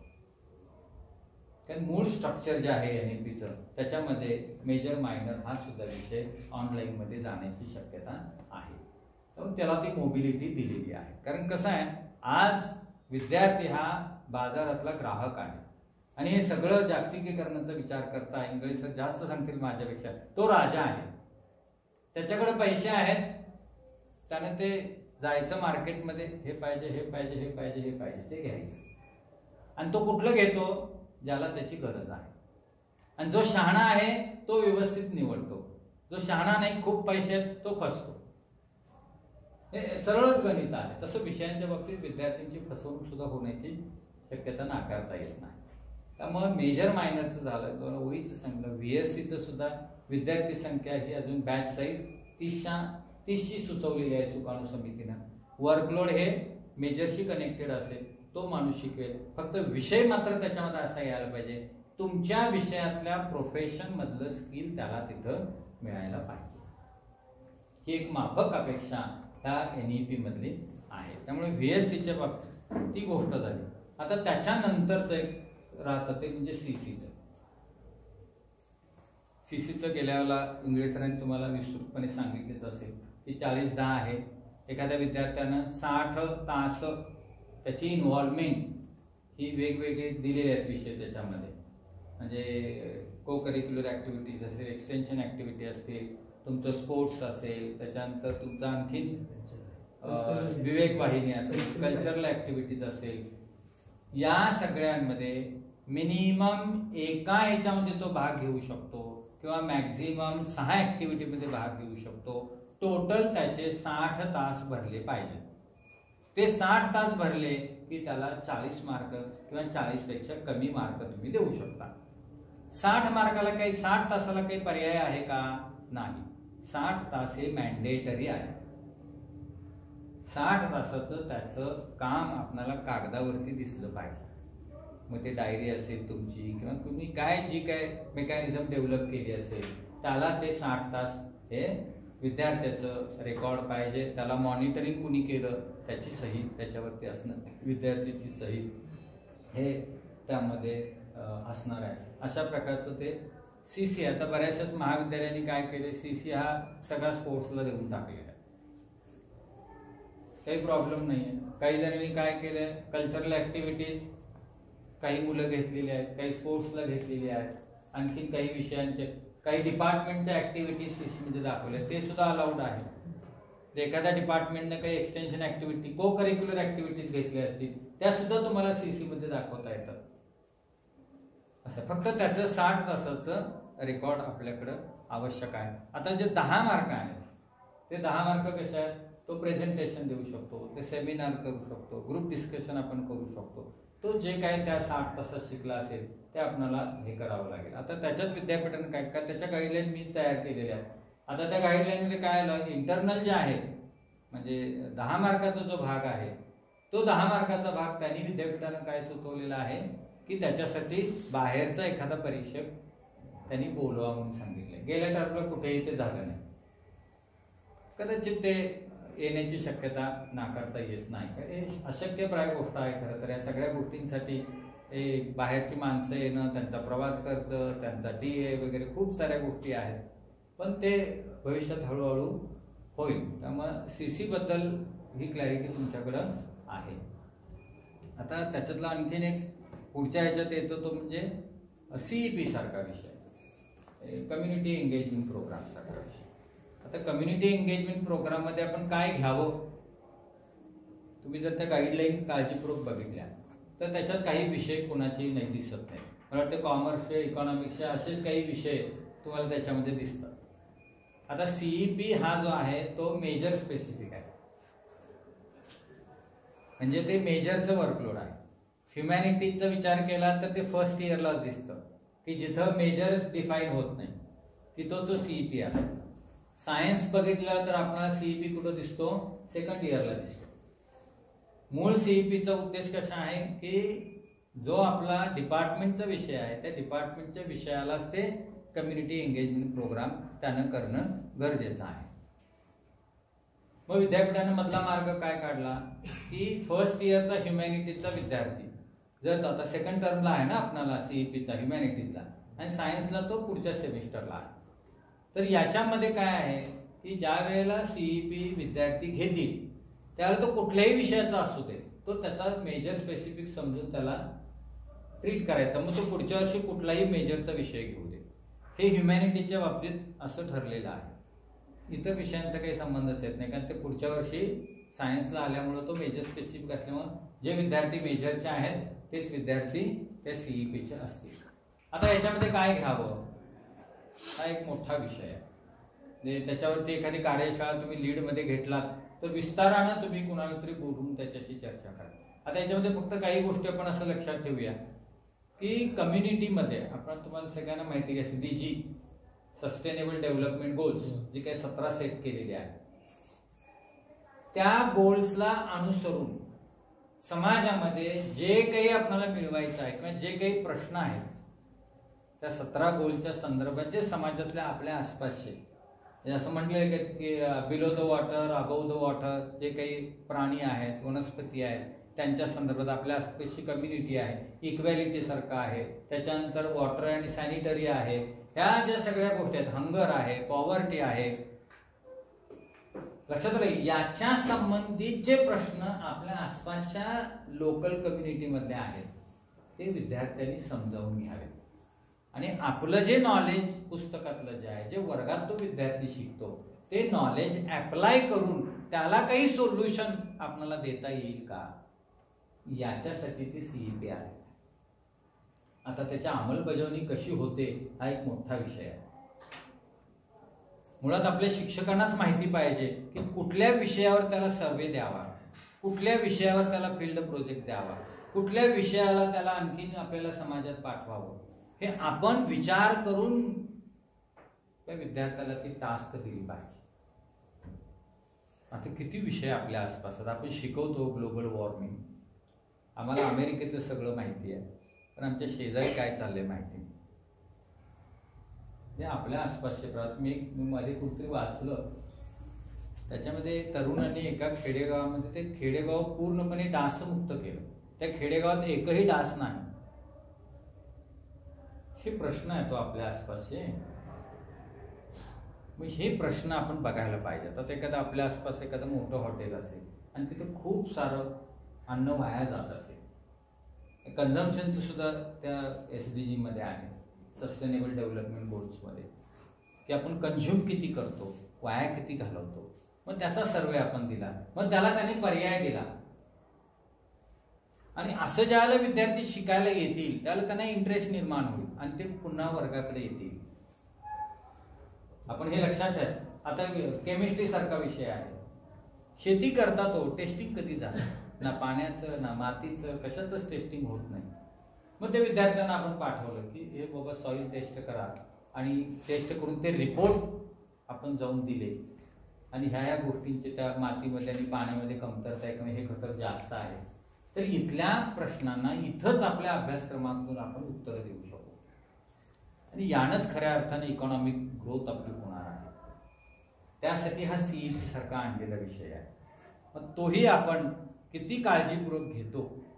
मी म्हटलं ना, शेवटी शासनाच्या कुठल्याही योजना कितीही चांगल्या असल्या आणि शेवटचा तहसीलदारचा माणूस जर त्या योजनांचा पट्ट्याबळ करत असेल तर त्याचे ते फायदे जे आहेत ते सामान्यपर्यंत पोहोचवतात. तसं आपण NEP आणि विद्यार्थी यांच्यामध्ये आपण आपली जबाबदारी खूप भले आपल्यावर हल्ले होणार आहे, ते आता व्हायला लागलेले आहे, याच्यात काही शंका नाही. ते हल्ले होत आहेत म्हणून याकडे दुर्लक्ष होत आहे असं झालं तर आपला पेशाच संपणार आहे. त्याच्यामुळे त्याचंही भान आपल्याला असायला पाहिजे. मग तो CEP सारखा विषय सुद्धा आपण म्हणजे कुठलाही सगळेच विषय मी म्हणतो आपण तेवढे गांभीर्याने घेणं गरजेचं आहे आणि विद्यार्थ्यांपर्यंत आपण पोहोचतोच, आपण प्रयत्न करतोच. इव्हन आपला डेमोक्रेसीचा पेपर किंवा आपण ABCID काढायला सुद्धा किती विद्यार्थ्यांना फोन करतो. आता बऱ्याच वेळेला काय होतं, समोरून रिस्पॉन्स येत नाही. आता त्याचीही कारणं शोधायचं सुद्धा CEP मध्ये आपण काम देऊ शकतो की बाबा काय उच्च शिक्षणाकडे विद्यार्थ्यांचा प्रवाह कमी आहे. हे सुद्धा एक टास्क आहे ना, आपणच ते शोधायला पाहिजे. क्वालिटी एज्युकेशन हा SDG मधला एक घटक आहे. क्वालिटी एज्युकेशन मिळालं, मग त्याच्यामधले अडथळे कुठले आहेत त्याचा एक रिपोर्ट आपण तयार केला. खूप सारा थॉट आपण द्यायला पाहिजे. असं खूप साऱ्या गोष्टी आपल्याला करण्यासारख्या आहेत असं आहे आणि तेवढा वेळ आपल्याकडे आहे, त्याच्यात काही शंका नाही. आपण किती ते डिव्होटेडली करतो त्याच्यावर आहे. त्यामुळं CEP सारखा विषय आपण थोडासा, CEP नाही सगळेच विषय आपण गांभीर्याने घेणं गरजेचं आहे. आणि शासनाने सांगितलेलं आहे की कुणाचाही वर्कलोड कमी होऊ देणार नाही, कुणालाही सरप्लस करणार नाही. आता हे तोंडी आहे पण ते होईल, असं काही कोणाला घालवतील असं मला वाटत नाही आणि ते काळजी घेतील आपण वर्कलोडचा फार न विचार करता नवीन आलेली ही एक संधी आहे आणि आपण जर ही नाही याचा फायदा घेतला, आपण जर याच्यात त्याप्रमाणे काही गोष्टी नाही केल्या तर मात्र येणारे काही वर्ष जे आहेत ती उच्च शिक्षण ही संपवून टाकणारी आहे आणि आज त्याचे डिक्लाईन सुरू झालेलं आहे. तशाच पद्धतीनं खाली OJT सारखा विषय आहे, ऑन जॉब ट्रेनिंग आहे. आता ऑन जॉब ट्रेनिंगमध्ये मी स्वतः हे ना आपल्या देशमुख सरांना त्याच्यानंतर आपल्या कुलगुरूंना भेटून सांगितलं होतं की प्रत्येक BOSला एक पत्र पाठवा आणि तुमच्या आसपासची कुठली क्षेत्र आहेत की ज्याच्यामध्ये विद्यार्थ्याला ऑन जॉब ट्रेनिंग देता येईल ते BOS कडून मागवून घ्या. खूपच अत्यल्प प्रतिसाद BOS कडून आला. मग ऑन जॉब ट्रेनिंग टिवायला आहे, आतापासूनच त्याची तयारी आपण नाही केली तर ते ऑन जॉब ट्रेनिंग सुद्धा CC सारखंच होणार आहे. या विषयांचाच हेतू असा आहे की मुलं वर्गाकडे यायला पाहिजे, आपल्या संपर्कात राहिली पाहिजे, त्यांना आपल्याला मॉनिटरिंग करण्याची आपल्याला संधी मिळणार. त्यामुळे ते ऑन जॉब ट्रेनिंगसाठी सुद्धा तुमच्या BOS मधून जेवढ्या काही एरियाज आपल्याला देता येतील, आपल्याकडे काही संस्था आहेत, कारखाने नाही आहेत, आपण कारखान्यात त्या मुलांना नाही ऑन जॉब. आपल्या आता इथे किती कारखाने आहेत, एक साखर कारखाना सोडला तर काय कारखाने आहेत आपल्याकडे, गगनबावड्यात सुद्धा एकच साखर कारखाना. मग इथं मुलांना ऑन जॉब ट्रेनिंग देणार कुठलं आपलं? मग अशी काही फील्ड्स आहेत, ॲग्रिकल्चरशी संबंधित असतील, काही संस्था असतील, काही बँका असतील, पतसंस्था असतील, काही कोऑपरेटिव्ह स्टोअर्स असतील, मोठे मॉल्स असतील. यामध्ये आपले विद्यार्थी गेल्यानंतर तो काय काय करू शकेल याचा अंदाज बांधून तिथलं ट्रेनिंग आपण दिलेलं. शिवाजी विद्यापीठानं 3000 इंडस्ट्रीशी टायअप केलाय त्यांच्या विद्यार्थ्यांसाठी. आता मला सांगा, मगाशी म्हटलं मल्टीडिसिप्लिनरी इन्स्टिट्यूट शिवाजी विद्यापीठ कॅटेगरी 1 मध्ये. आणखीन काही गोष्टी विद्यार्थ्यांना जसजशा मिळतील, जसं ड्युअल डिग्री NEP मध्ये आहे, बरं, जॉईंट डिग्री आहे, ट्विनिंग प्रोग्राम आहे. हा जर शिवाजी विद्यापीठामध्ये विद्यार्थ्यांना अंडर ग्रॅज्युएट लेवलला मिळाला तर पोरं साहजिकच आपली ही तिकडे ओढली जाणार आहे. मग तशाच प्रकारचे ट्विनिंग, जॉईंट डिग्री प्रोग्राम आपण आपल्या कॉलेजमधून, महाविद्यालयामधून आपल्याला सुरू करता येतील का? मी इतर गोष्टींना काही स्पर्श केला नाही, मी जास्तीत जास्त आपण या स्ट्रक्चरमध्येच जास्त बोललो. त्यामुळे CEP, ऑन जॉब ट्रेनिंग असेल तर या बाबतीत सुद्धा आपण थोडंसं आपल्या पातळीवरती काही आपण थॉट देणं गरजेचं आणि त्या संबंधितल्या सूचना त्या विद्यापीठाला सुद्धा देणं गरजेचं आहे. मला तो स्ट्रक्चरमधला कुठला भाग वर्टिकलचा राहिलेला दिसत नाही. अशा खूप साऱ्या गोष्टी आहेत. मला वाटतं बरोबर 1 तास झाला. थोडीशी चर्चा तुम्हाला करायची असेल, काही प्रश्न असतील तरी सुद्धा विचारायला हरकत नाही. शासन त्यांच्या पातळीवरती चाललेलं आहे. आता उदाहरणार्थ एक उदाहरण सांगतो. मी मगाशी ओळीचा एक विषय मांडला की आज तुम्ही ह्युमॅनिटीजचा पहिला शेवटचा तास, सायन्सचा पहिला तास, या वर्षीचा प्रश्न संपला. शासनाने त्याच्या पुढचा विचार केला. शासनाने आता नवीन 2025 रेग्युलेशन आलं, त्याच्यामध्ये आपले वर्किंग अवर्स 8 तास करायचा विचार आहे. आपण औंधा गिळला, ते त्यांच्या बाजूने निघालेले आहेत, ते थांबणार नाही. आपण त्याला विरोध करू, किती हाताला लागेल हा एक वेगळा विषय आहे. आपला रेटा किती लागेल हा एक वेगळा विषय आहे. इतर आपल्या रजा वगैरे खूप साऱ्या कमी झाल्या, खूप साऱ्या सर्व्हिस कंडिशन्स बदलायला लागल्या, खूप साऱ्या. आता सर्व्हिस कंडिशनवर मी काही बोलत नाही, तो आज याचा आपला काही तास नाही. त्यामुळं थोडंसं आपणच आपल्याकडं डोकावून NEP आपल्याला ही संधी देते. आपणच आपल्याकडं आपल्या विषयाकडं आपल्याला बघायला एक संधी आहे असं समजून मला वाटतं या NEPकडे आपण त्या विषयावरती खरोखर एक चांगलं चर्चा चांगली होण्यासाठी त्या कार्यशाळेचं नियोजन केलं, मला बोलवलं, त्याबद्दल मी माननीय प्राचार्य पवार सर, उंगडे सर आणि आपण सगळ्यांचं विशेष मी या ठिकाणी आभार मानतो आणि थांबतो. तर तुमचे काही प्रश्न असतील विचारा, ते स्पेसिफिक मी तुम्हाला त्याची उत्तरं द्यायचा प्रयत्न करतो.